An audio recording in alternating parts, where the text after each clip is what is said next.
Parle un petit peu, on va faire un test. Oui, ce test 1, 2, 3, 4, Radio Pirate, bonsoir. Il va en prendre celui-là ici à côté. Oui. Il est toujours meilleur. Là. Parfait. OK. Bonjour, ici Pascal Beausoleil. On est le 3 avril de l'an 2006. On est à Québec, dans le magnifique studio de radiopirate.com. On est ici pour rencontrer le pirate en chef Jean-François Filion, dit Jeff. Yes, Filion. Puis il est juste en face de moi. Jeff, comment vas-tu? Ça va bien. Ça va bien. Yes. Écoute, c'est magnifique ces studios-là ici. C'est le plus beau. Ils sont pas finis encore. Ils sont pas finis? Non, il manque des choses. Il manque des TV, il manque un paquet de choses. Là. Mais ça sent bien comme je voulais, là. Un peu style loft, un peu... je sais pas si tu le sens, là, mais c'est un peu différent de ce qu'on est habitué dans des studios traditionnels. C'est bien. Mais on se reconnaît quand même dans le concept d'un studio de radio qui... Non, l'essentiel doit être là. Effectivement, les micros... tout ce qu'on a besoin pour travailler, mais tu sais, on a acheté des divans, petits cooler Coors Light avec de la grosse bière, des grosses plantes, des genres de rideaux un peu plus, tu sais, qui font un peu plus, je sais pas, moi ça fait, il y a un petit look zen là-dedans que j'aime. Là. Mm-hmm. On est ici pour faire ta biographie radiophonique et juste avertir les gens parce que avant, tu sais, on disait les paroles s'envolent, les écrits restent. On fait un podcast en ce moment, fait que c'est pas du tout vrai cette phrase-là parce que des gens dans 30 ans qui vont faire une recherche sur Jeff Filion et qui vont trouver ce fichier-là sur Internet et qui vont peut-être se dire que j'ai fait une entrevue absolument lamentable parce qu'on va intentionnellement sauter la période fin 97 jusqu'à 2005. On fait ça volontairement, ça va être des omissions volontaires parce que t'en as parlé beaucoup, partout. T'es probablement très écœuré d'en parler et tout le monde est au courant. Alors si vous voulez... Je suis plus énervé de parler de 2006 et plus qu'effectivement de parler de 97 à 2005. C'est pas des années que je veux pas parler. J'en ai parlé passablement, mais je suis plus excité par ce qu'il y a en avant que qu'est-ce qu'il y a en arrière. Je suis plus excité par cette nouvelle technologie-là qui nous permet de diffuser à grandeur du monde, qui est l'Internet. Donc, moi, j'adore ça. J'ai hâte de vivre les développements futurs du Wi-Fi, du WiMAX, des téléphones cellulaires qui vont devenir probablement l'outil multimédia le plus complet qu'on peut avoir parce que tu vas pouvoir streamer tes stations sur Internet, écouter ta radio satellite, ta radio traditionnelle. Donc, il va mélanger un peu tout, GPS et ainsi de suite. Le web également en général. Donc, on s'en va vers un air complètement capoté, puis je pense qu'on ne voit pas encore, on n'a pas vu le 10e de ce que nous réservent les 10 prochaines années. Donc, pour les gens qui écoutent ce podcast-là dans le futur, parce que s'ils t'écoutent là, dans 30 ans, c'est ça, ils vont nous trouver insignifiants, ils vont dire Jeff Filion, ils vont se souvenir que ça a été une grosse saga au début des années 2000. On n'en parle pas et c'est volontaire. Ouais. Cela dit, donc, on fait ta biographie radiophonique. Tu commences très jeune en radio. Tu as 16 ans quand tu commences. Ouais, en fait, même j'ai commencé avant ça. Moi, j'ai été attiré pas au primaire, mais au secondaire par la radio. C'est sans doute mon goût pour la musique. Je voulais spinner des disques, donc... c'était plus être DJ au début. J'avais pas nécessairement le goût de parler, mais j'avais envie de mettre de la musique puis de faire triper le monde. Puis à Charles-Gravel, la polyvalente où j'allais, c'était à Chicoutimi Nord. C'était important de spécifier, c'est bien différent. Mais on avait une grosse polyvalente, 4200 étudiants, puis la radio étudiante était omniprésente un peu partout dans différents secteurs de la bâtisse. Puis je me suis introduit là-dedans en secondaire 3, puis c'était quelqu'un qui était dans ma famille, comme par hasard, qui s'en occupait, puis c'était un gars qui avait déjà fait de la radio. Donc, c'était très structuré pour l'époque. Il y avait tout ce qu'il fallait pour une radio traditionnelle. Il y avait des messages publicitaires, il y avait des logs de musique, il y avait des horaires de pub, il y avait tout ce qu'on a dans une radio traditionnelle. Donc, vite, j'ai appris à être un peu plus ordonné que juste faire une radio étudiante un peu croche comme il y avait dans le reste du Québec. Donc, c'était vraiment une radio qui était semi-professionnelle, où il y avait de l'animation, même des quotas francophones qu'on avait mis parce qu'il n'y avait pas un maudit étudiant qui voulait mettre du francophone. Donc, lui exigeait des quotas francophones. Donc, malheureusement pour nous, on est obligé de passer des tunes qu'on voulait pas nécessairement. Puis, au grand déplaisir du monde. Donc, ça a été mon premier contact avec des règlements un peu insignifiants. Mais, en général, ça a été quand même un 3 ans, secondaire 3, 4, 5, où j'ai eu bien du plaisir, puis où j'ai probablement développé un goût pour faire de la radio. À savoir si je voulais faire ça pour gagner ma vie, j'étais pas rendu là. C'était pas là que je me voyais pas en tout. Puis c'était un heureux hasard, un concours de circonstances qui faisait que dans le temps, moi j'allais acheter mes disques dans une boutique de disques sur la rue Racine à Chicoutimi, qui était détenu par le Morning Man de CJMT, qui était une station AM là-bas assez dominante avec CKRS. Il y avait 2 grosses stations. Puis le Morning Man était propriétaire avec son copain, qui lui était le chef des nouvelles dans le temps à cette station-là, qui s'appelle Louis Trépanier. Pourquoi je le nomme, c'est que Louis, aujourd'hui, est devenu, depuis quelques semaines, le VP programme de TQS. Depuis une douzaine d'années, c'était le directeur des programmes, donc c'était le numéro 2. Puis là, maintenant, on lui a donné la chaise de numéro 1. C'est un gars qui a été également directeur des programmes de CKC dans les années 80. Puis qui, en tout cas, à partir de ce moment-là, quand moi j'allais à la boutique, c'était le chef des nouvelles. Et il y a eu un changement de cap à un moment donné dans sa carrière où il s'est ramassé directeur des programmes tout simplement de la station. Puis en 84, j'avais 16 ans à cette époque-là. Il y avait une réunion de syndicat à l'intérieur de la boîte, puis là, il manquait quelqu'un pour faire un 3-4 heures, puis ça a été... j'ai été appelé à 3 heures l'après-midi, c'est pas compliqué. On m'a dit, ça te tente-tu de faire de la radio? On t'a déjà entendu, toi, t'as déjà fait une audition, puis moi, je pensais que l'audition était bien mauvaise. Finalement, ils ont dit, regarde, on t'a retenu, viens-t'en. Donc, j'ai appris de 3 heures à 5 heures avec Gilbert Fortier dans le retour à la maison. J'ai appris comment la console fonctionnait, puis dans le temps, les AM... on peut pas comprendre aujourd'hui qu'est-ce que c'était la radio du temps parce qu'il y avait tellement de choses à faire. Tous les messages s'enchaînaient un après l'autre. C'était des cassettes individuelles. La bonne vieille cartouche. La bonne vieille cartouche, oui, exact. QA, puis... Les disques étaient des 45 tours qu'il fallait QA aussi. Tout était archaïque un peu quand on y pense, mais dans le temps, moi, je trouvais que c'était un beau défi que tout fonctionne, que tout rentre sans boire un blanc. Aujourd'hui, c'est pas un exploit, là. L'informatique fait tout seul, là. Donc, tu as perdu un peu le contrôle, les artisans ont perdu un peu le contrôle sur la recette en tant que telle, mais dans le temps, moi, je trouvais ça bien trippant de tout m'occuper, puis c'était donc, j'ai commencé à 6 heures le soir, puis j'en suis jamais ressorti, j'ai fait des heures, là, à pu finir, j'ai appris à faire des spots commerciaux, là, pendant 3 ans, j'ai appris à faire des reportages, j'ai animé dans des affaires de foule, j'ai fait les avis de décès, j'ai fait des demandes spéciales de rock, j'ai mis de la musique de ma tante, j'ai co-animé l'émission du matin, puis tout ça dans une grosse station qui était quand même importante, là. J'imagine, est-ce qu'à l'époque, j'imagine un bon animateur, mais un bon animateur ordinaire? C'est-à-dire que tu te distingues pas nécessairement des autres d'une façon particulière? Non, il y en a, je me rappelle qu'il y en a qui disaient, lui, il y a quelque chose de spécial, puis c'était même mes collègues du temps, là, avec qui je travaillais, je me rappelle d'Alain Turbide, qui était devenu un de mes chums, avec qui j'étais surnuméraire dans le temps, puis qui aurait eu tout intérêt à dire que j'étais pas bon parce que, en fait, j'étais en compétition avec lui. Puis je me rappelle qu'il avait dit, à ce moment-là, en m'écoutant la première fois, il m'a dit, j'ai de la compétition, le kid, il sait ce qui s'en va. Mais effectivement, là, si j'écoutais ça aujourd'hui, je me dirais, qu'est-ce que c'est ça, cette affaire-là? Mais c'était la radio du temps, c'était la manière de faire de l'époque. Puis, faut que tu le fasses. Mais moi, c'est mes 3 plus belles années, ça. C'est mes années où j'ai tout appris. J'ai appris à aimer la radio, j'ai appris à tout faire de la radio. Puis sans CJMT, je pense pas que j'aurais pu arriver où je suis rendu aujourd'hui. C'est sûr que c'est là que la formation a tout été là. Il y en a qui ont pris des cours privés, il y en a qui ont pris des cours publics via l'ATM ou encore les universités. Mais moi, mon école, là, ça a été CJMT, puis tous les gens avec qui j'ai travaillé. Parce qu'après, Louis a quitté pour Montréal. C'est Roger Laurando qui est devenu le directeur des programmes, j'avais peut-être 17 ans à ce moment-là. Puis Roger Laurando, c'est un autre nom important dans la radio.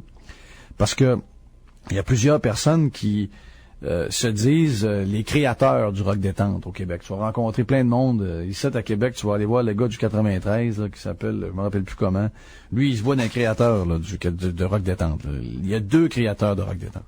Le créateur programme Vision, c'est Guy Banville, qui est maintenant, aujourd'hui, avec Radio Nord, qui s'occupe de la radio jazz. Et le créateur musique, puis discipline, puis tout ce qu'il y a à faire avec le rock détente, c'est Roger Laurando. Mais Roger, en 85, est à CJMT comme directeur des programmes.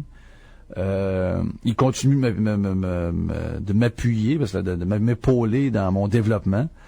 Puis en 87, cette compagnie-là, qui est détenue par Télémédia et par un homme d'affaires de Chicoutimi, a réussi à avoir du CRTC la première station rock FM au Saguenay. C'est fixe. C'est fixe, exactement, qui donne un succès pan-canadien dans le temps. En l'espace de 1 sondage, est passé devant toutes les stations qu'il y avait au Saguenay pour devenir la station numéro 1. Puis, moi, j'avais 20 ans à ce moment-là. Là. Je me rappelle, on a commencé le jour de ma fête, le 3 août. Le 3 août 87, on a commencé cette nouvelle station-là qui était bien attendue, avec des jingles puis l'image sonore qui était faite à Dallas. Donc, une grosse affaire. Là. On avait fait avec Dan Il avait Caron. fait l'image sonore à Dallas? Oui, on avait fait, dans le temps, les sweepers, l'image sonore chantée était faite par des gens de Dallas qui faisaient Z100, qui faisaient Kiss FM, qui étaient toutes les mêmes. Puis nous autres, on changeait que des bouts, chanter dedans, mettre ça en français. Puis mais tout était à 80% fait à Dallas. OK, vous envoyez les pistes, vous avez toutes les pistes, puis vous coupiez le morceau, ce qui était Non. Eux nous donnaient des pistes. Eux faisaient des choses qu'ils pouvaient faire en anglais qui paraissaient pas trop. Là. C'est sûr que si tu portais ton attention un peu, t'entendais CFX FM, tu voyais que dans le FM, il y avait une petite connotation anglophone. Ouais. Tu le sentais un petit peu, mais ça faisait cute en même temps, puis ça faisait big. Donc, les gens aimaient ça. Mais tu avais la chance d'avoir la même image sonore qu'à Z100, qu'à New York. T'étais au Saguenay. Puis, le 93 avait le même packaging à peu près que nous. On avait juste des séries différentes, mais on fonctionnait avec les mêmes gens.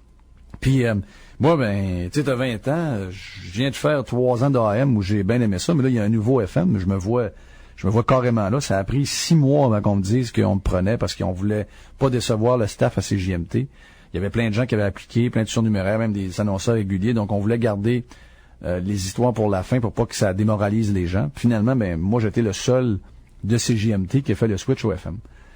Puis, on m'a donné la slot que je voulais pas, on m'a donné la slot du matin. Donc, à 20 ans, te lever à 4 heures du matin, ça te tente pas bien. Tu te vois faire le soir de 6 à 9. Après ça, aller prendre de la bière avec les gars jusqu'à 3 heures du matin puis recommencer à travailler à 3 heures. Malheureusement, le patron du CJMT, qui était Roger Laurando, qui est devenu le patron du FM, quand il m'a annoncé ça, il m'a dit, mais regarde, Jeff, c'est ça qu'on t'offre, tu fais tes morning man. Je peux pas être morning man. En même temps, écoute, cet automne-là, quand on a lancé, il y avait à CJMT l'arrivée de Louis Champagne, qui était l'animateur numéro 1 depuis 20 ans au Saguenay. T'avais à CJAB, une autre station FM, t'avais l'arrivée d'un dénommé Jacques Caillé, qui avait été pendant une dizaine d'années, dans les années 70, soit le numéro 1, le numéro 2, donc fort connu, qui revenait à la radio. À CKRS Jonquière, t'avais Denis Lévesque, qui était à TQS, puis qui est depuis quelque temps à LCN, comme genre Anchorman vedette le soir à LCN. Donc, il y avait des gros souliers. Donc, tout le monde, mais dans les journaux, les éditoriaux parlaient d'une guerre à 3. Puis moi, j'étais un peu comme l'inconnu. T'en faisais pas partie? J'en faisais pas partie, pas pantoute. Puis finalement, ça a pris 1 an, puis le show du matin est devenu numéro 1. Ah. Donc, dans un package, si je réécouterais ça aujourd'hui, je suis sûr que je trouverais ça poche à mort. Là. As-tu gardé des tapes de ça? As-tu gardé des rubans? Pas vraiment. Je sais que ma mère, je pense, en a. Mais moi, je suis pas un gardeux de patente de même. Moi, une fois qu'un show est terminé. Puis j'ai toujours tendance à trouver qu'à chaque fois qu'on fait quelque chose, d'année en année, on s'améliore. Puis quand on écoute de quoi, même dans mes années de choix, j'écoute des choses là, faites en 98, 99, 97. C'est pire que de regarder des vieilles photos. Ouais. Tu sais, c'est très mauvais. Ça vieillit souvent mal. Là. Je ne tente pas de réécouter ça et de te retaper ça. Donc moi, j'écoutais ça me dit rien. Ça prend de la place, ça me dit rien. Peut-être qu'avec l'informatique, aujourd'hui, on verra. Là. Maintenant, on fait du MP3 puis on fait des fichiers en AC+, qui sont très petits. Peut-être qu'on va en garder une coupe. Mais en général, là, c'est pas quelque chose que j'aimais garder. Mais, en tout cas, c'est fait que ça a été un beau défi. Moi, j'étais là 3 ans. Puis là, je vois que tu me poses pas de questions parce que tu vois que je te défile tout ça. 87 à 90, je suis morning man là. Je m'amuse. On fait un mélange talk show, un petit peu de musique dedans, des sketchs avec les gens du zoo à Québec. Donc, même des personnages qui introduisent, un peu comme Gilles à Québec les avait. Donc, moi, j'avais les mêmes textes que Gilles. J'avais un père, j'avais une mère, j'avais du monde qui m'appelait en studio.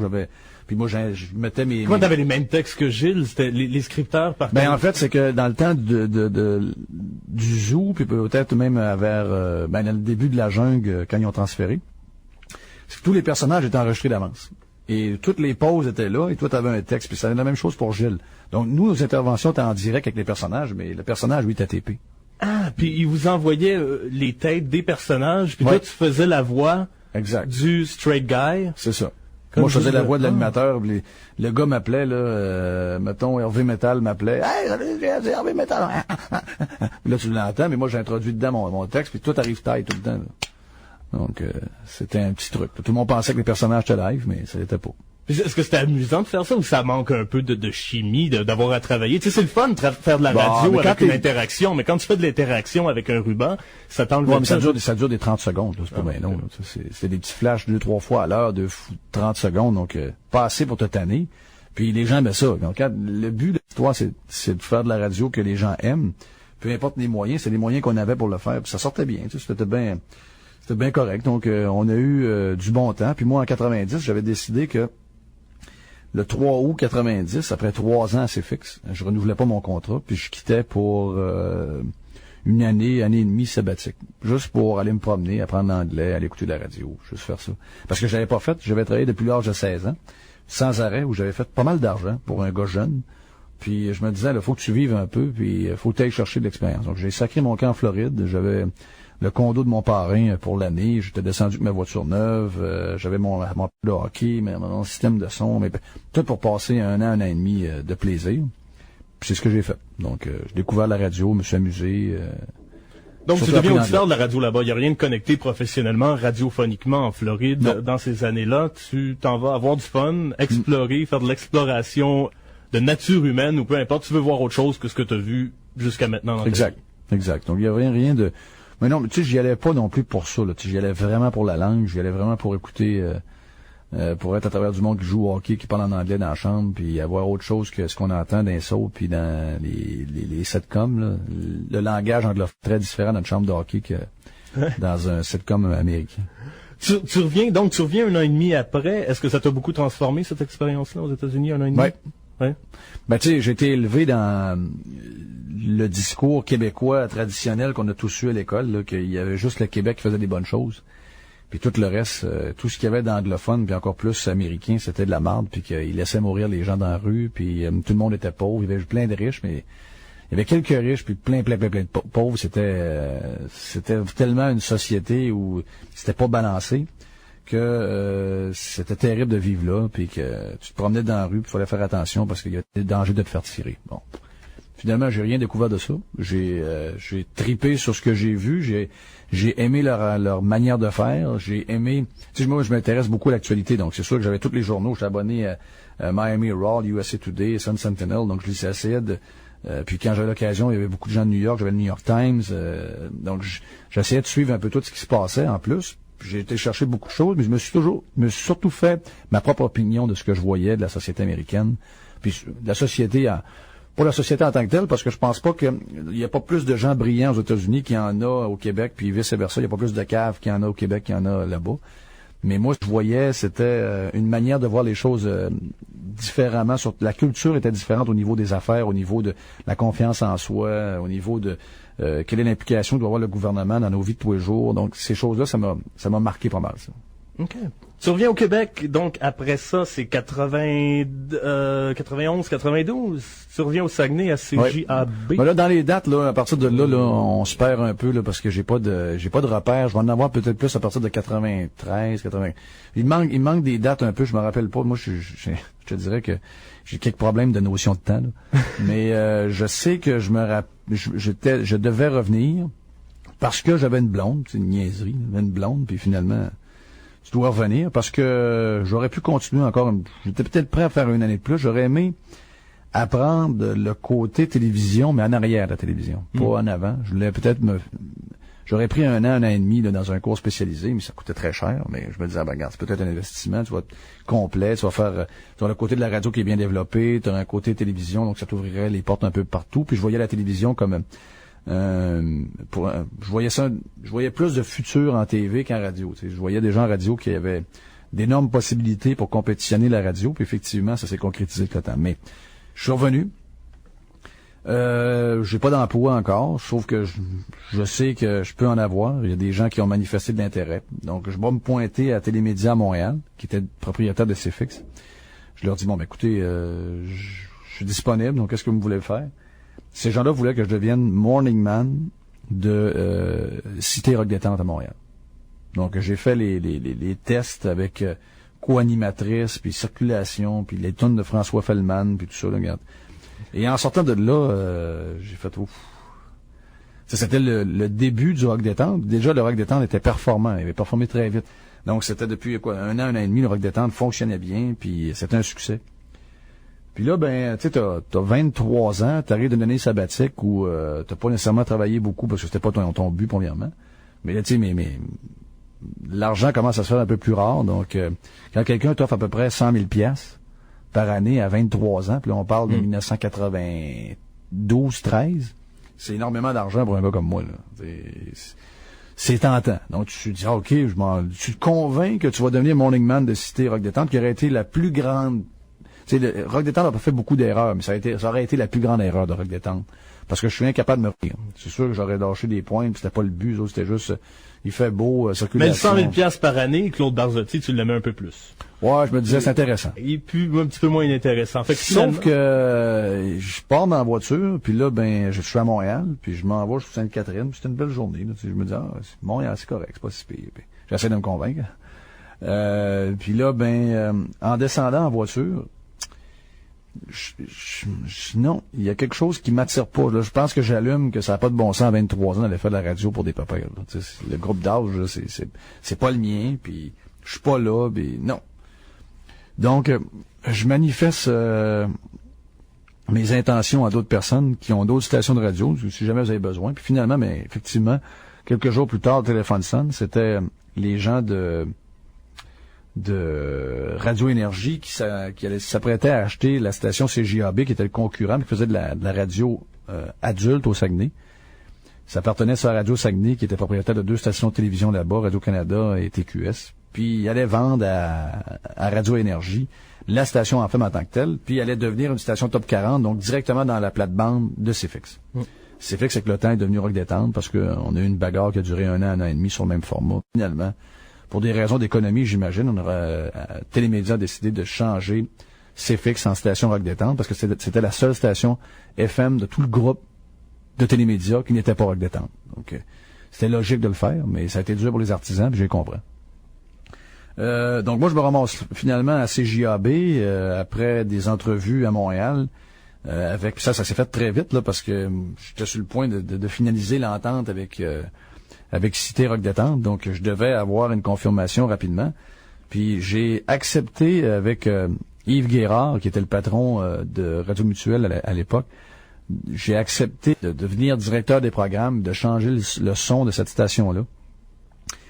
Puis ce qui était intéressant pour moi, c'était pendant la première année et demie, c'était un changement de son que je faisais moi-même, sans avoir nécessairement toute la recette qui arrive de Montréal. Donc ça, c'était une genre de transition, donc je me suis amusé pas mal. Mais j'ai signé un contrat de 50 000 ou 45 000 par année.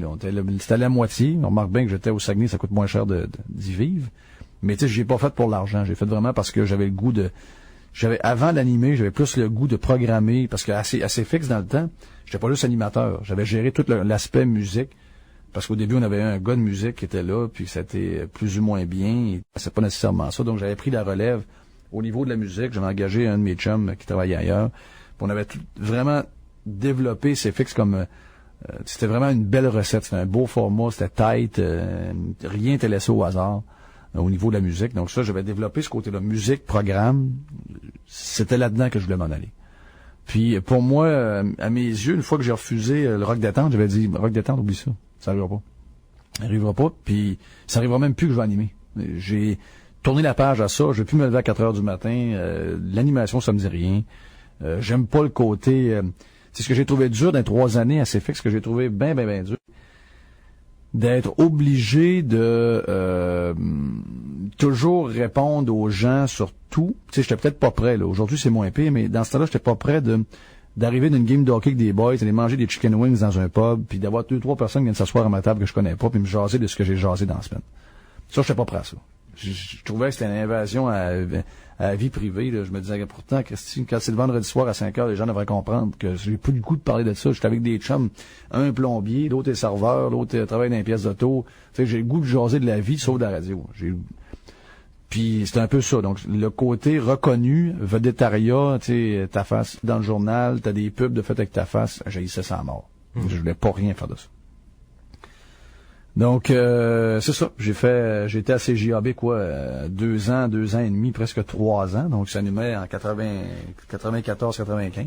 Puis tu deviens directeur des programmes. C'est ça que tu fais. T'es quel genre de directeur des programmes? Parce que j'imagine, c'est pas un secret que t'es un gars de radio, là. Et normalement, c'est pas un secret non plus que beaucoup de directeurs des programmes, c'est pas toujours des gens de radio. Est-ce que t'es un bon directeur des programmes pour le staff? Est-ce que le staff, les animateurs t'aiment en tant que directeur des programmes? Moi, j'arrivais dans une boîte syndiquée qu'il fallait que je nettoie. C'était pas facile, là. C'est sûr que j'ai eu des confrontations avec quelques-uns qu'on a finalement réussi à racheter. Mais je pense qu'en général, tu sais, moi, je suis pas...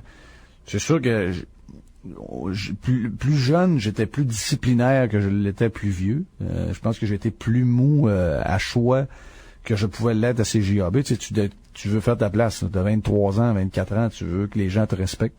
Tu fais affaire souvent avec des gens de 34, 35 ans.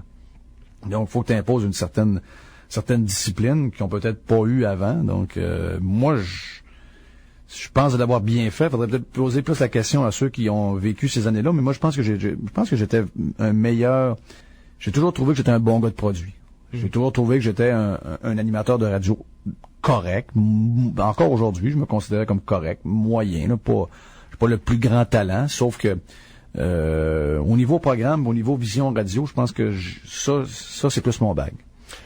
Et dans cette année-là, après, selon la feuille de route que j'ai ici, t'es aussi approché pour devenir pour aller à la programmation de CKMF à Montréal aux alentours de 94. Ouais, ben c'est ça, à la fin 94 ou 95, là, je pense que c'est fin 94 si je me trompe pas, là, je pense que c'était le début de l'hiver 94. Donc peut-être novembre.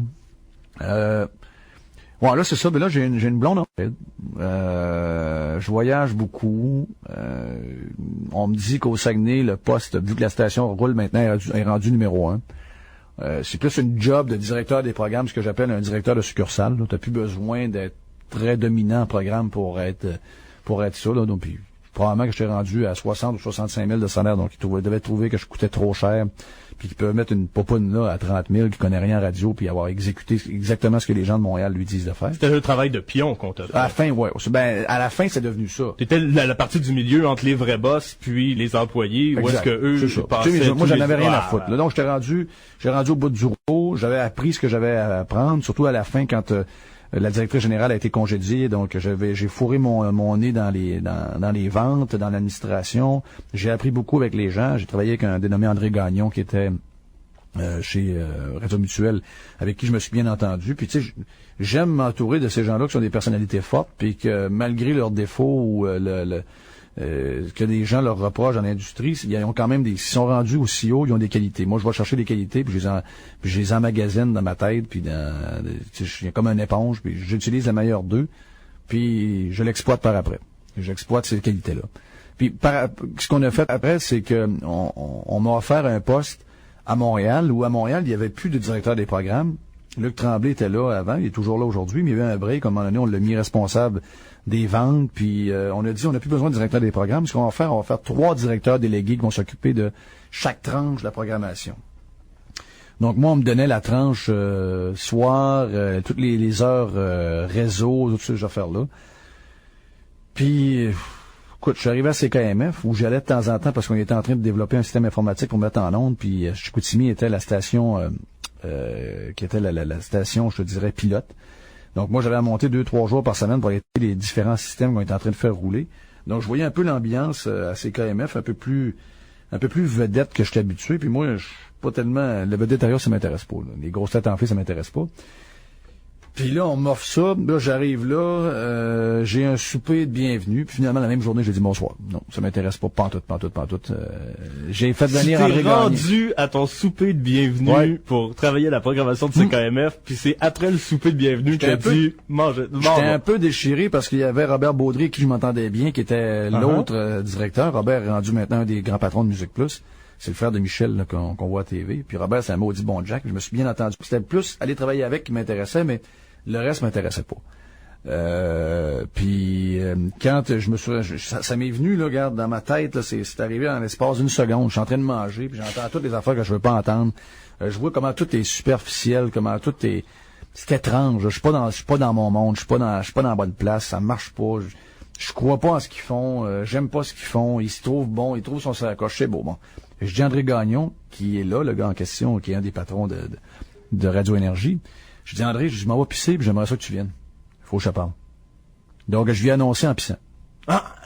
Tu faisais pipi, mais tu dis excuse-moi. Il m'a dit, voyons, tabarnak, qu'est-ce que tu fais là? C'est quoi, c'est ton souper de bienvenue. Si, tu peux pas faire ça. Je m'en vais demain. Sa réaction, lui, il est toujours en train de faire pipi. Est-ce que le sphincter fait ploup, puis il arrête de faire pipi? Tu vois quoi?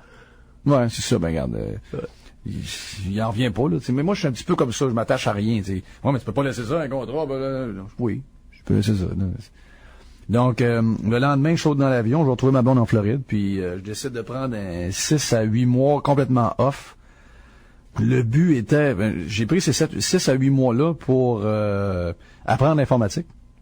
J'avais aucune, tu sais, je travaillais avec des ordinateurs pour programmer la musique, mais c'était des logiciels faits spécialement pour ça.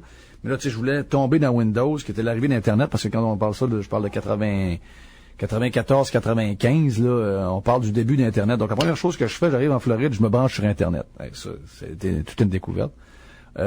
J'apprends Windows, j'apprends Lotus, j'apprends WordPerfect, je tombe avec Office. Je sais que je vais avoir besoin de plein d'affaires, les databases, et pas tant de même. Je sais qu'un jour, ça va me servir. Donc, je m'intéresse à l'informatique, je m'intéresse à Internet, je m'intéresse aux nouvelles technologies, puis en plus, je prends mon char, je me promène, puis je dis, là, tu te promènes un peu partout, puis tu vas aller découvrir c'est quoi la radio. Il y a un boom qu'on n'a pas eu depuis depuis 1 ou 2 décennies. On a un boom actuellement aux États-Unis. C'est l'arrivée massive des radios alternatives qui, par le fait même, deviennent de moins en moins parce que ça devient juste un genre de rock différent. Donc, on a flushé les Wingers, puis les Cinderella, puis toutes les patentes de même pour embarquer Alice in Chains, Pearl Jam, Nirvana, puis toutes ces choses-là. Donc, il y a tout ce changement-là, puis c'est venu très rapidement, là. Puis toute la conception d'animer, la manière d'animer, puis un revirement assez important. Puis ça, moi, je voulais être là, puis je voulais l'analyser, puis je voulais voir si je retourne au Québec, y a-tu... tu sais, je me disais, Christy, c'est tellement... J'avais coaché une gang de midget, puis déjà, eux autres écoutaient Nirvana l'année d'avant. Je me disais, Chris, c'est parce que là, ce que les jeunes écoutent, puisque la radio offre au Québec, il y a 2 mondes. Mm-hmm. Donc, il va falloir à un moment donné qu'il y ait quelqu'un qui décide de faire de la radio comme les gens la veulent. Mm-hmm. Donc, j'étais à peu près à ce niveau-là, sauf que là, avec ma blonde là-bas, ça devient de plus en plus sérieux. Mon Dieu, il est arrivé plein de choses un peu banales dans cette année-là, ou année et demie, où j'étais carrément en Floride. J'ai eu une proposition de devenir directeur musical d'une station classic rock qui était auparavant une station adulte, qui faisait un switch, concours de circonstances. En Floride? Ouais, en Floride. Laquelle?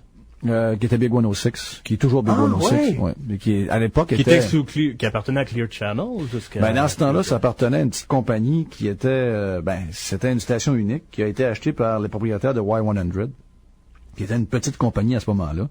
Puis la personne qui faisait ça était Dave Ross, que j'ai rencontré par la bande, bing bang, tu rencontres Dave Ross, puis là justement, je cherche quelqu'un de ton genre pour partir la station. Puis c'est la station qui allait accueillir Howard Stern aussi le même temps. Donc on lançait le format avec Stern le matin, puis ça prenait un classic rock pour compétitionner Zeta puis She, qui étaient 2 autres stations rock dans le marché. Puis tu sais, la première chose qu'il te parle là, c'est de salaire puis tout ça. Puis là, tu sais, je recommence en bas, puis là, je commence à 40 000 par année. Je trouvais que j'étais pas rendu là. Je trouvais que j'avais besoin d'un autre défi. Mais de quelle façon aussi, légalement, tu arrives à être capable d'être embauché aux États-Unis? Parce que ça prend ça change rien. Ils te lançaient ça ils étaient prêts à te payer en dessous de la table? Non. Ils t'engagent. Ils te font avoir un... Moi, c'est pas un problème, ça. Dans ce domaine-là, là, autant les acteurs, les musiciens, tout le domaine de l'entertainment, ça inclut le hockey aussi, là. D'avoir un permis de travail annuel renouvelable automatiquement, là, c'est pas un gros job, là. Il y a plusieurs personnes qui sont dans le domaine. Regarde, t'as actuellement le plus gros show à NBC, là, qui s'appelle Deal or No Deal, je pense. Je sais pas trop quoi. Oui. Non, mais c'est un gars de Vancouver qui l'anime.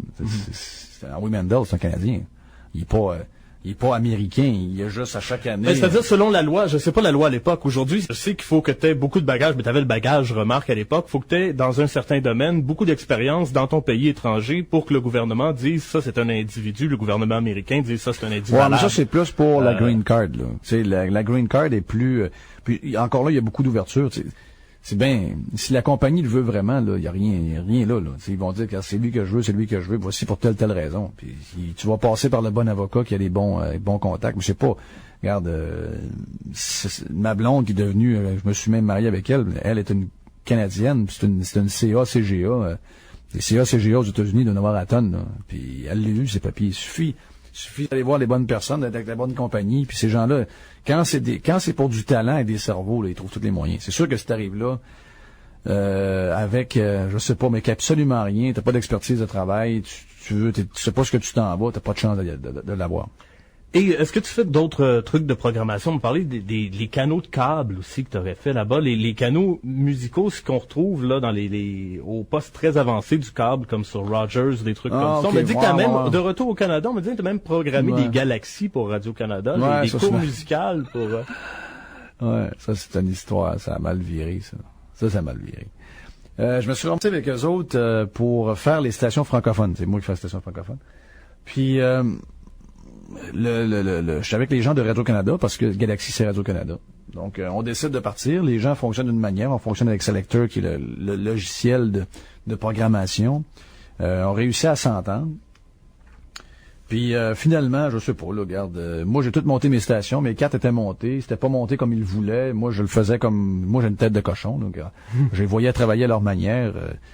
Le gars qui était en charge de ça, l'anglophone, qui était l'ancien directeur de The Bear, Mike quelque chose, là, je m'entendais pas avec. Puis même, je parlais avec les gens d'RCS direct. Je me disais, qu'est-ce que c'est cette affaire-là? Moi, j'étais habitué de travailler avec ce logiciel-là. Puis j'ai manqué de travailler pour RCS à deux occasions, à New York puis ailleurs. Donc, c'était un logiciel que je connaissais sur le bout de mes doigts. Puis la manière de diffusion aussi, les autres fonctionnaient avec des jukebox. Moi, je trouvais que c'était ridicule. On était déjà rendu à prendre des disques durs en 94, puis que c'était le temps de le faire. C'est 94? Oui. 93 ou 94.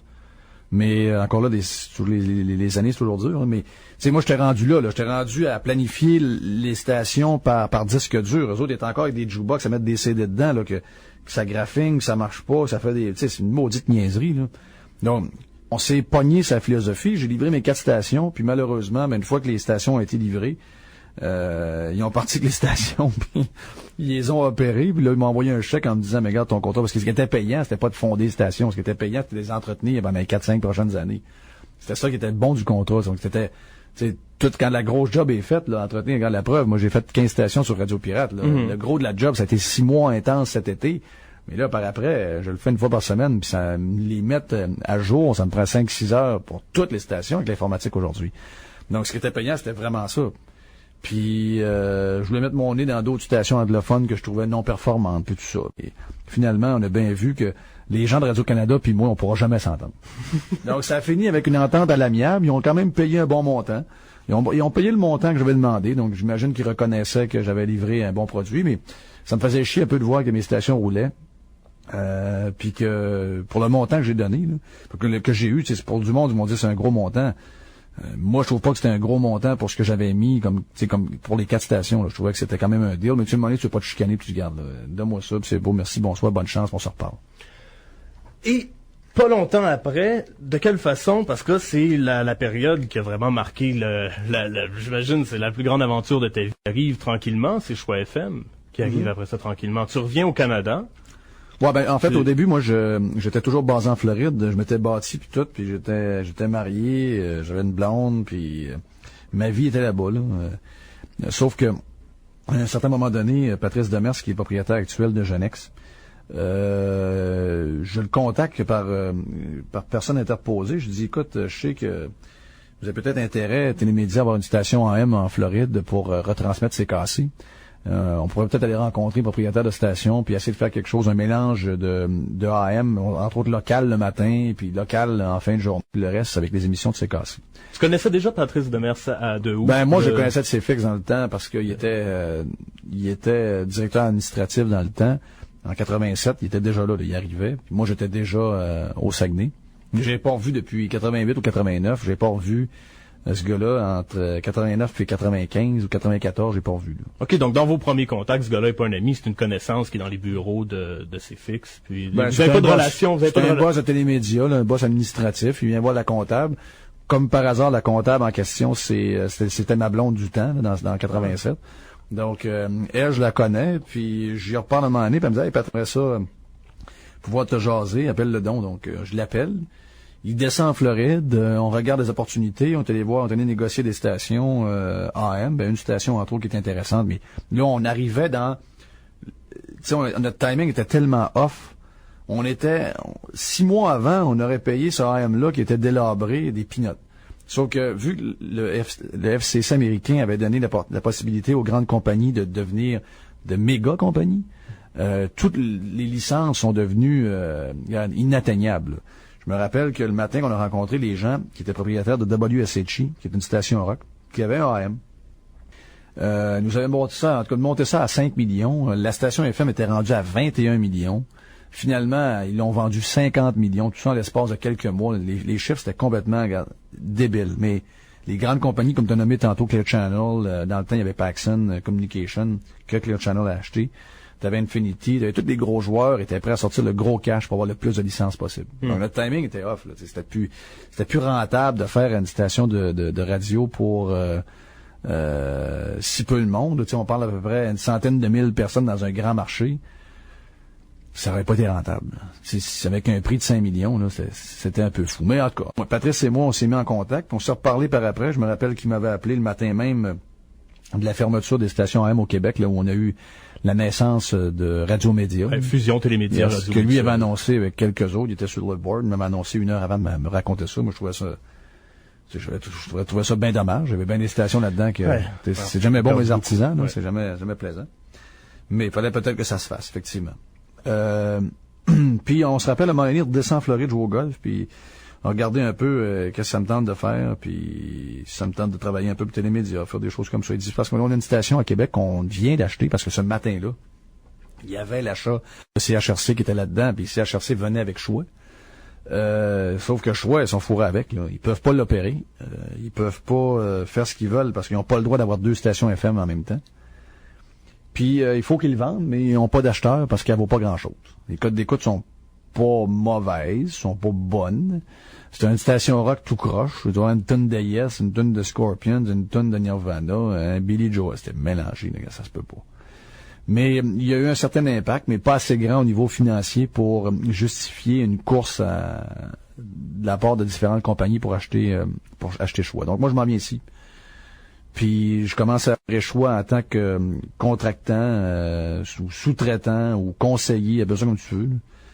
Mais je suis là à peu près 10 à 12 jours par mois, puis le reste du temps, je suis en Floride. Je viens orienter la station au niveau programme, puis je donne un coup de main au directeur des programmes pour que on se remette sa coche au niveau de musique. C'est là qu'on fait le changement. On enlève tout ce qu'il y a de classic rock, on enlève tout ce qu'il y a de merde au niveau musique.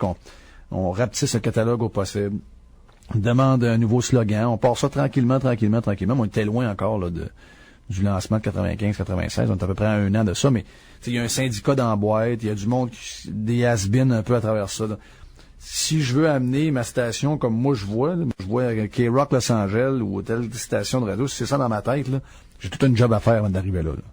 Puis même que le premier soir que je suis venu, j'ai manqué à repartir tout de suite parce que je trouvais que c'était un panier de crabes et qu'il n'y avait rien à faire là. C'était autant les lieux, autant l'équipement, autant le staff, autant l'ambiance qu'il y avait là-dedans. Je voyais pas beaucoup d'avenir. Puis en plus, moi, c'était un contrat pour quelques mois. Je me disais, si je fais ça. J'ai appelé ma blonde, j'ai quasiment dit, je ressaute dans l'avion, je repars. Là. Puis en plus, il faisait tempête. Là. Je me sentais pas tellement bien. Puis finalement, le temps a passé, puis ça a donné ce que ça a donné. Donc, après ça, tu deviens directeur des programmes un peu plus officiellement à Choix, 95-96, là, selon le... j'ai jamais pris le titre de directeur des programmes parce que je voulais plus nécessairement faire ce qu'on appelait le day-to-day. Okay. Donc, un animateur qui rentre, qui te raconte que sa blonde l'a laissé, puis qui est dans le trouble, puis qu'il est parti avec les divans, qu'il n'y a plus d'argent, qu'il aimerait ça qu'on y avance de l'argent, cette affaire-là, je voulais plus vivre ça. Donc, je m'étais engagé, un directeur des programmes m'a donné un coup de main, parce que moi, en plus, je suis pas là tout le temps. Là. Donc, Dan Caron, mon chum de CFX dans le temps, qui était au Rock Détente, à Montréal, à Cité, descend, puis il s'en vient prendre la direction des programmes.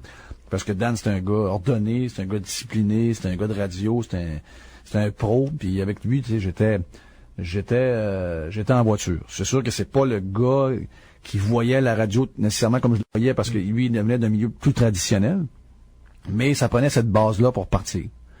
Puis Dan a resté 2-3 ans. Puis par après, oui, une fois que Dan a été remplacé, on n'a jamais vraiment remplacé la job de directeur de programme, mais je me suis toujours pris des aides, m'a donné un coup de main, puis se taper le day-to-day. Puis moi, je me suis toujours vu à Choix comme bien plus l'orienteur de toute la formule, du format, de l'image sonore, puis donner à tout le monde là, des responsabilités que faire la vraie job de directeur des programmes. Parce que la job de directeur des programmes, c'est bien plus être une mère ou un père, puis ça me tentait plus de faire. À ce moment-là, c'est Pierre Pagé qui est animateur du matin? Ouais, c'est toi qui l'engages? C'est moi qui l'ai engagé, Pierre. Okay. Pierre était un longtemps. Puis Pierre, ça allait nulle part à CKMF à ce moment-là. Il était au sport, puis ça allait nulle part. Finalement, ben Pierre est venu à Québec avec un contrat de 2 ans, puis ça a pas été... Mais je pense que pour lui, ça a été bon. Pour Choix, ça a été une période de transition correcte, mais il n'y a rien à se tirer d'un mur. Là, mais pour Pierre, ça a été bon. La preuve, c'est qu'aujourd'hui, à Montréal, il se tire bien d'affaires. Puis je pense que c'est en son année et demie ici, lui a fait vraiment du bien. Comme il a pu se développer en tant qu'animateur régulier et seul. Il l'a fait. Mais pour nous autres, au mois de décembre, vu que ça allait nulle part, les codes d'écoute allaient nulle part non plus. Puis que, tu sais, Pierre, c'était peut-être une erreur de prendre. Moi, je voulais avoir un bon communicateur, mais là, il fallait trouver un communicateur qui fitait avec le format. Le format qu'on faisait, c'était un format particulier, c'est une ambiance. Puis tu sais, il fallait que tout se tienne. Donc là, ça se tenait pas. Donc, on a décidé au mois de décembre de dire bonsoir à Pierre, même si c'était un chum. Puis la suite, ben c'est l'histoire. C'est l'histoire. Donc, t'as pris l'émission du matin. Ouais, c'était pour 6 mois. C'était pour 6 mois. Ouais. C'est devenu automatiquement le monde parallèle de Jeff Fillion. Non, ça a resté le 98 ans le matin qui était le titre de l'émission à Pierre, parce que nous, c'était une transition. Il n'était pas question pour moi que je prenne le micro bien longtemps. Je cherchais quelqu'un. Je cherchais à développer un talent. Puis finalement, regarde, je sais pas comment ça s'est passé, comment est-ce que c'est arrivé, mais la seule chose que j'ai su, c'est que je me suis fait crisser dehors le 17 mars 2005. J'ai rien vu à travers ça. C'est un flash. À part ça, tout a été très vite, très rapidement, là. J'ai pas, tu sais, j'ai rien eu de planifié, j'ai rien eu de, tu sais, je sais pas comment raconter ça. Il y a tellement rien dans tout ça. Ça s'est tellement fait naturellement, là. Ouais. Mais il y a eu une transition, t'as eu des transformations au niveau de ton style d'animation qui sont phénoménales au niveau des transformations. T'as fini en polymiste. Politisé, et quand t'as commencé, là je sais pas si c'est vrai, parce que moi j'étais loin de ça, mais j'ai une liste de choses. Est-ce que ça c'est des rumeurs ou c'est vrai qu'on a fait caca et pipi dans un bol à l'auditeur, puis tu lui as fait manger son caca puis son pipi? Il y a même des gens qui ont spermé dans un verre. Ben moi j'ai mis mon sperme dans un verre. Mon co-animateur en a mis aussi. Puis l'auditeur a pris les 2 spermes mélangés dans le même verre et les a Mais t'as vraiment des auditeurs dévoués, hein? Ah oui, regarde, c'est extraordinaire. C'est extraordinaire avoir un public comme ça. Puis là, on s'est amusé, là. OK, puis une madame obèse qui vient se lécher les seins, ses propres seins devant toi, c'est arrivé aussi, ça? Ouais, mais c'est même tourné à bille aussi, là. Ah ouais, on trouvait ça dégueulasse. On disait, c'est dégueu, mais tu sais, c'était la radio du temps. C'était en 96. Mais ta mère qui enregistrait tes émissions au Saguenay, je sais que je t'ai déjà entendu dire que ta mère, elle t'écoutait, mais que des fois, elle avait beaucoup de misère avec ton contenu, puis qu'elle prenait ses distances. Ben, je sais pas, d'après moi, ma mère s'ennuie plus du contenu où je parlais de cul puis toutes ces affaires-là que mon contenu politique, parce que je suis complètement à l'opposé de sa philosophie politique. Donc, d'après moi, elle s'ennuie plus que je parle de boules puis toutes ces affaires-là. Puis il faut dire qu'on a été aussi des précurseurs dans donner des seins. On a donné des seins en 97, puis 98, on a donné des boules. On a puis on s'est amusé avec ça. On a bâti un Dream Team aussi. On a fait un calendrier de filles. Moi, je m'en vais au Molson Indy. Pendant que les gars viennent fous complètement. Ils voient des filles habillées en Molson canadienne. Ils veulent se faire poser, ils sont prêts à attendre une demi-heure. Je dis rien de plus vendeur que quelque chose de plus basique que des filles. Donc, à un moment donné, on a fait un calendrier avec des auditrices. C'est devenu, ça dure encore. Là, maintenant, c'est la gang du retour depuis 3-4 ans qui l'a ramassé. Mais c'était une promo le fun. On parlait avec les filles. Puis moi, j'ai animé avec des filles tout nues dans mon studio. Là. Des filles arrivaient, les auditrices arrivaient, des superbes filles. Là. Howard Stern a dit de toi que t'étais assez intelligent pour importer ici ce que lui faisait là-bas, alors que lui avait pas le droit de le faire ici. Puis c'est comme ça qu'il t'avait décrit la seule et unique fois à ma connaissance qu'il a parlé de toi. Il a dit un gars à Québec qui est smart enough to do what I'm not allowed to do over there. Ah, peut-être. Moi, je pense pas. Je pense que Stern est Stern. Moi, je suis moi. T'sais, on a essayé de me comparer à Stern. On a essayé de me comparer à André Arthur. On a essayé de me comparer... Moi, je pense que Stern est Stern. Je pense que... Mais t'as emprunté des concepts, quand même. T'as emprunté des concepts de... Pas vraiment. Où vous avez des similitudes incroyables que le hasard de la vie...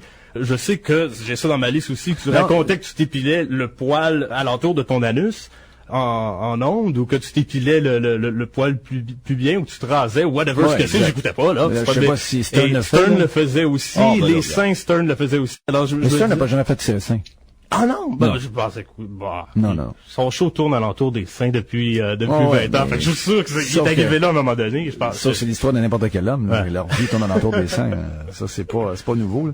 Mais ça, je pensais pas au niveau du rasage, regarde, je sais pas. Moi, quelqu'un qui a les cheveux longs a pu finir sa tête de voir qu'il rasait à grandeur, ça me fait toujours rire, c'est correct.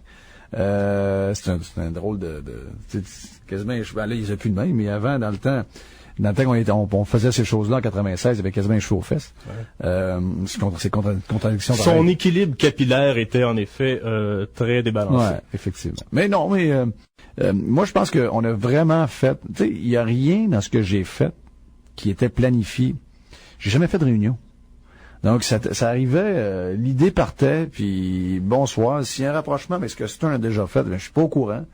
Moi, j'ai déjà vu l'inverse aussi. J'ai vu, tu sais, quand j'ai vu Opie et Anthony faire l'amour à des gens à un couple en direct à la radio, moi j'ai fait pire que ça, là, à bien avant eux autres. Nous, on a pris deux auditeurs qui se connaissent, un auditeur puis une auditrice qui se connaissent pas, on leur a fait faire l'amour en direct. Ça c'est quelque chose. Ils sont jamais vus là. Ils arrivent, ils se rencontrent, on est dans une chambre d'hôtel, on est là avec des micros, toutes les patentes reliées avec la station. À cette époque-là, ta vie personnelle, je t'ai entendu dire dernièrement que t'étais sur le party, toujours le party, puis qu'à un moment donné, t'as réalisé que ton party est arrivé en ondes. T'as dit ça à Jean-François Plante sur XTRM, sa radio Internet. Est-ce que, jusqu'à quel point tu t'es rendu sur le party dans ces années-là? Est-ce que c'était... Bon, j'ai toujours vu la ligne, moi. J'ai toujours vu la ligne, sauf que, tu sais, bon... La ligne pas arrêtée, pas la ligne... Non, la ligne, tu sais, c'était pas une orgie, là. J'ai pas été jusque-là, là. C'est juste que, quand j'ai décidé de m'en venir à Québec, donc j'étais obligé de finir une relation que j'avais en Floride, où j'étais marié pis tout, puis c'est pas toujours facile, puis il y a eu un genre de période entre deux que j'ai déjà rencontré en ondes, il y a rien de nouveau là-dedans. Moi, j'ai toujours été quelqu'un j'ai essayé d'être le plus fidèle possible dans ma vie envers tout le monde, sauf que dans ce bout-là, je l'ai échappé. Donc, j'ai eu un 6 mois de overlapping avec une fille qui allait devenir une blonde pour moi pendant 4-5 ans. Puis elle puis moi, je pense qu'on a eu quand même une relation de fun. Là, même si on n'est pas ensemble aujourd'hui, on s'est amusé. Puis c'était une fille de party, puis moi j'étais un gars de party, puis c'était le party tout le temps. Donc c'est sûr que. Mais tu t'es rendu, parce que là aujourd'hui tu t'es assagi. Est-ce que tu t'es rendu à des niveaux? Non, pas à ce point-là. Tu t'es jamais tombé dans la drogue ou dans... Non. Moi, je suis un gars, regarde, j'ai arrêté le cognac à un moment donné, j'ai tombé dans le cognac, tu sais, j'étais capable de prendre 16 cognacs dans une soirée, là, j'ai aucun problème avec ça, là. Mais, puis de perdre des bouts, puis crisser un coup de poing sur la gueule à quelqu'un parce qu'il est en train de parler à ma blonde, c'est arrivé aussi, là. C'est arrivé j'étais morning man, là. C'est pas arrivé il y a 15 ans, là. Ah. Là, t'as changé, je peux y parler. Ça, c'est ma nouvelle blonde depuis 6 ans. Ah, mais j'ai dit salut, tu vas pas me frapper. Non, mais tu sais, dans le temps, là. T'es ça à la brosse, là. Changé. OK. Non, mais là, tu sais, j'ai rendu qu'une famille, je vais dans un bar prendre une bière avec les gars de hockey, mais j'ai plus le goût de sortir jusqu'à 6h du matin ou 7h du matin, là. J'ai pas, c'est plus un bon que j'ai. J'ai fini ça à 32, 33 ans, c'est terminé. Merci, bonsoir, je passe à autre chose.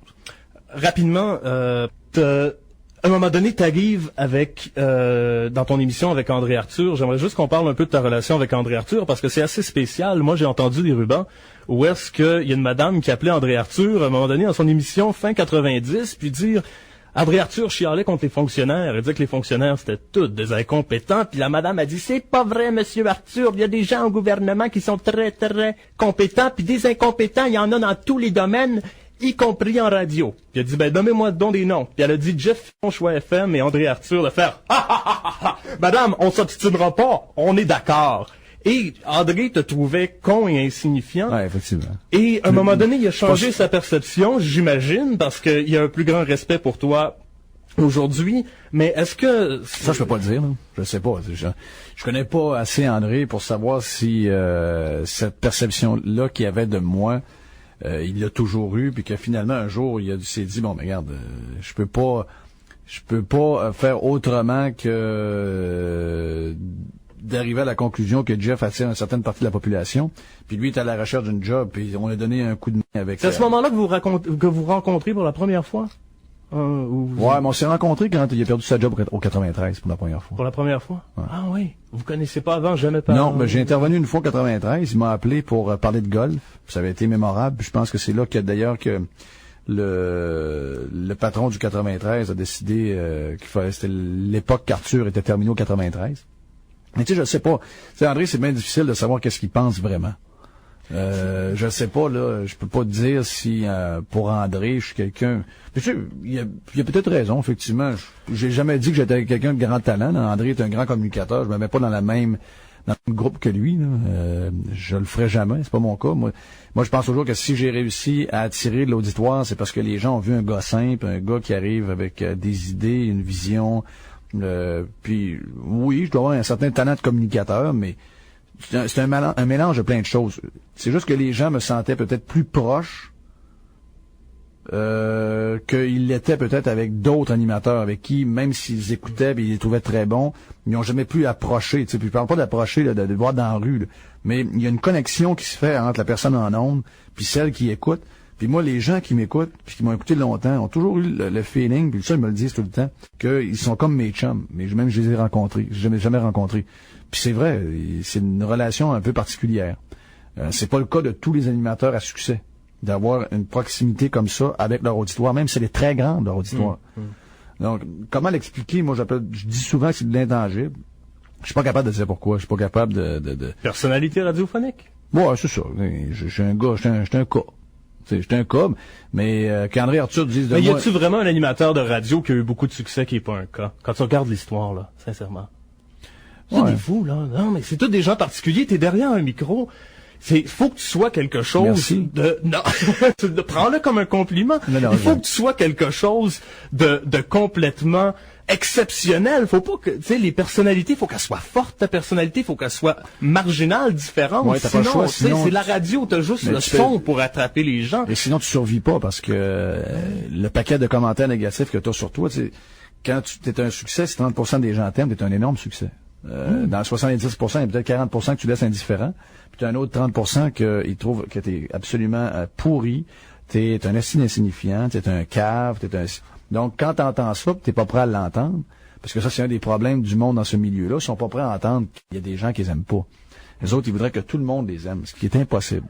Donc, faut que ta carapace soit faite forte, faut que t'aies un genre de je m'en foutisme général sur tout ce que t'entends, puis c'est exactement ce que je suis. À la fin de ta période à choix, André Arthur faisait partie de ton émission. Cet été, en discussion sur le forum de radioréveil.com, le site qui parle de radio, il y a André Arthur a dit, j'aurais aimé ça que ma contribution dans l'émission de Jeff se poursuive, mais Jeff en a pas vu l'utilité.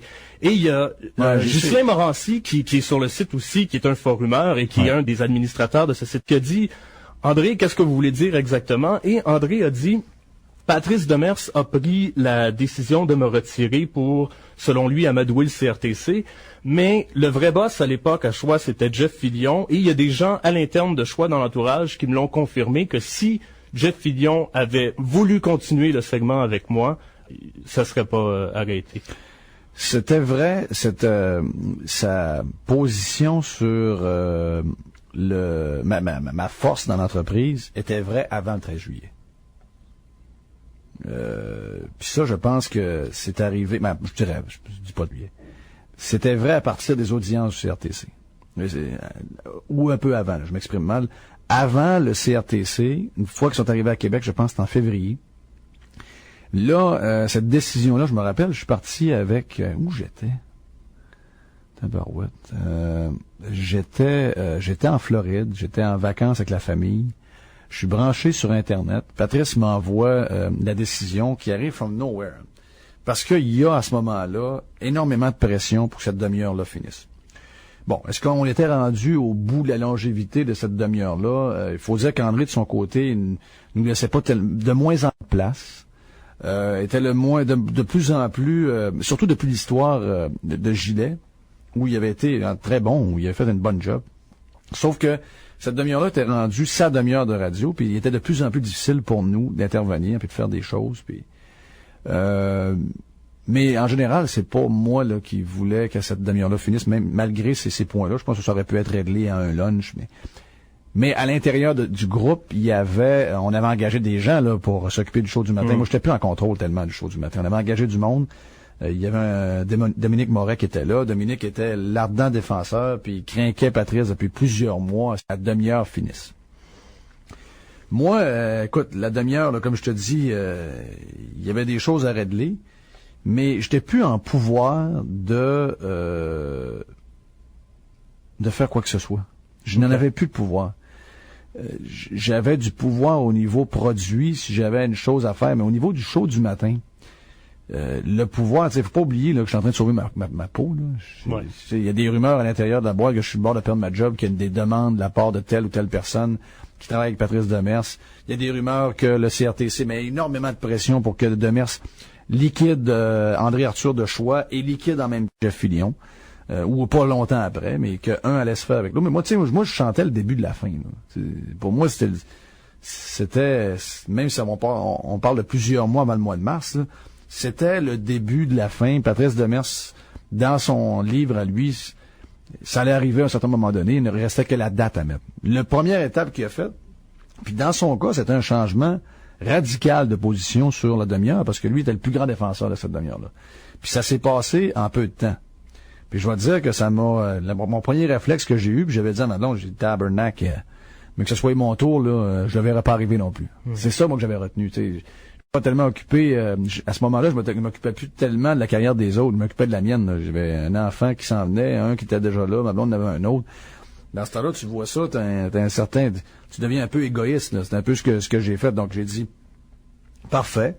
Ce que je comprends, c'est qu'il veut enlever André Arthur parce qu'on lui a dit que à Ottawa, ça me donnerait un break. Puis, tu sais, tout ça a été tellement de la merde, finalement, avec le temps. Puis ça, je pense qu'André doit le reconnaître aujourd'hui. C'est que tout ça a été fait parce qu'il y a des gens qui ont pissé dans l'oreille de Demers qu'en faisant tel move et tel move et tel move, il allait sauver sa station. Donc, le premier move, c'était dans l'ouverture. Le deuxième, c'était dans le Fillion. Troisième affaire, c'est de faire ci. Troisième affaire, regarde. Finalement, il n'y a rien de tout ça qui a donné quoi que ce soit devant le CRTC. Puis CRTC a fait sa job anyway. Puis le dénouement, on va le connaître dans quelques semaines parce qu'il n'y a pas de décision de donner encore là sur ce que Choix sera vendu ou sera fermé, on le verra. Mais, en tout cas, j'ose espérer qu'André, avec le temps, voit bien que moi, là, j'avais plus le pouvoir de ça. Puis il a raison, c'est arrivé un an avant. Ça aurait été soit ma décision de l'enlever ou de continuer, puis qu'effectivement j'avais assez de pouvoir, mais à partir des audiences du CRTC, où il y a énormément de pression de la part du CRTC sur Patrice Demers, puis que Patrice Demers joue un peu au ping-pong, il se fait dire quelque chose d'un bord, là il pense telle chose, on lui dit non, c'est de telle manière que le CRTC va fonctionner, mais il était un peu en panique, puis il faut le comprendre, là, je le défends pas, là, s'il y en a un que je veux pas défendre, c'est lui, j'aime autant défendre André Arthur, puis me défendre moi que défendre Patrice Demers. Mais je peux comprendre qu'il y avait une certaine panique, puis il écoutait un peu trop de monde qui l'ont influencé en lui disant de l'information qui n'était pas véridique. Mais j'aurais probablement agi de la même manière que j'étais lui. André est barré au CRTC, Jeff Fillion, on s'en vient barré au CRTC. Tu fais quoi, là? OK. T'as pas le choix. Fait que le reste, c'est l'histoire. Aujourd'hui, avril 2006, mars, c'était l'arrivée de Radio Pirate sur Internet. C'est ta propre radio. Tu diffuses sur Internet. Il y a des gens qui t'aiment beaucoup, qui sont prêts à payer pour t'entendre. On en parlait un peu plus tôt. Il y a des gens qui sont extrêmement dévoués dans leur admiration à ta personne. Et je t'ai entendu dire dernièrement que les gens qui aiment trop, c'est comme les gens qui aiment pas assez. Puis, il y a certains excès que moi, j'ai été témoin, que moi, j'appelle des excès, des gens que Jeff Fillion, c'est plus juste un animateur de radio à qui il voue une admiration, c'est rendu des gens qui ont complètement sacrifié leur propre conscience pour faire du cut and paste dans leur bouche de ce que Jeff dit. Je le répète, je me l'approprie. Non, ça, je pense pas. Ça, je pense pas parce que moi, je les ai rencontrés, ces gens-là, dans différentes manifestations, puis aujourd'hui, l'Internet est le fun parce que les gens prennent la peine de t'écrire, puis tu peux voir cette affaire un cabochon, mais quelqu'un qui s'y tient. Mais je te parle pas d'une majorité, je te parle, t'as quand même cette particularité-là que d'autres admirateurs ont pas. Non, je pense que tu te mêles là-dessus, là. C'est qu'il y a des gens qui avaient le même discours que j'ai, parce que c'est pas un discours, j'ai pas rien inventé, là. C'est juste que c'est un discours qui était étouffé au Québec. Puis il y avait bien des gens qui avaient le même discours, puis qu'à un moment donné, quand ils se sont retrouvés à écouter Choix, puis ils ont dit, ah, ben, sacrément, ce gars-là pense, j'étais certain que j'étais le seul à penser de même, puis que la majorité, était toujours à écraser la petite gang qui avait cette philosophie-là. Ben, tiens. Donc, en fait, c'est moi qui dis exactement ce que eux disent depuis longtemps, puis je pense pas que ces gens-là, à moins que tu connaisses des exemples de gens qui pensaient complètement l'inverse. Il peut y avoir dans toute société, il y a des roseaux, là. Dans toute société, il y a des gens ils sont de telle manière, il y en a d'autres qui sont complètement l'opposés. Il y a des Moi, gens je dis que tu as une influence sur des gens. Je pense pas que, même si on recule dans le passé, je pense pas que si Stéphane Gass à CHRC ou son micro puis il dit « Venez boire de mon sperme », que les gens vont l'écouter. Tu sais, je pense que tu as un certain effet sur les gens, que les gens t'aiment, et je pense que, c'est toi qui le disais en entrevue, qu'il y a des gens qui t'aiment trop et que c'est comme les gens qui aiment pas assez. Je pense qu'il y a des gens qui... peut-être. Ouais, mais c'est pas parce qu'ils ont le même discours qu'ils aiment trop, là. C'est pas nécessairement de eux que je parle. Moi, je suis bien content de voir qu'il y a des gens, tu sais, comme je te dis, je suis capable de voir le cabochon qui arrive, là. S'il y en a un qui répète, c'est puis ça sort tout croche. Je suis sûr qu'il y a bien des gens à me rencontrer. Tu vas aller sur l'étage ici, tu vas rencontrer des tops en informatique, des ingénieurs pour tel bureau, tu vas leur parler. Puis tu vas voir qu'ils sont des auditeurs depuis 98-99, puis ils se retrouvent dans ce discours-là parce qu'ils le pensent depuis longtemps. Ils le pensent depuis longtemps. Puis ça, c'est pas des idiots, ça, là. Il y en a, c'est sûr, tu peux me sortir l'exemple. Tu vas en trouver, ça, c'est pour n'importe qui, là. Même Stéphane Gass, on va voir des idiots qui le trouvent tellement bon, qu'ils sont prêts à faire n'importe quoi. Mais, non, moi, je pense pas qu'il faut insulter ces gens-là. Moi, j'ai plus peur d'une certaine, peut-être un 1% de gens qui, tu sais, t'as 1% de gens qui sont prêts à faire des menaces de mort, là, parce qu'ils taillissent tellement. Puis il y a 1% des gens dans tes auditeurs qui sont tellement amoureux qu'ils en sont dangereux. Ça, eux autres, ils me font peur aussi. Mais tu le vois. Parce que quand ils te donnent tellement de fleurs, il faut pas, à un moment donné, tu vas arriver, tu vas dire une patente de travers qui, celle-là, il y a pas une poule. Ben, ils deviennent du jour au lendemain aussi dangereux. Ils deviennent très négatifs, très fous, très, agressifs. Donc, c'est d'eux autres que je parle, mais je pense que c'est pas une majorité, là, de gens, là. On peut peut-être décompter, là. OK. Combien de temps on a fait? On a fait, il est 1h07, faut que je quitte. Ben, moi aussi, je t'entends pour Gilles Parent. Il va être fâché, il sera pas content. Il sera pas content. Jeff, merci beaucoup. Yes, merci beaucoup. Yes. Et puis, au plaisir de se reparler. OK. Bonne journée. Salut, Bye merci. bye.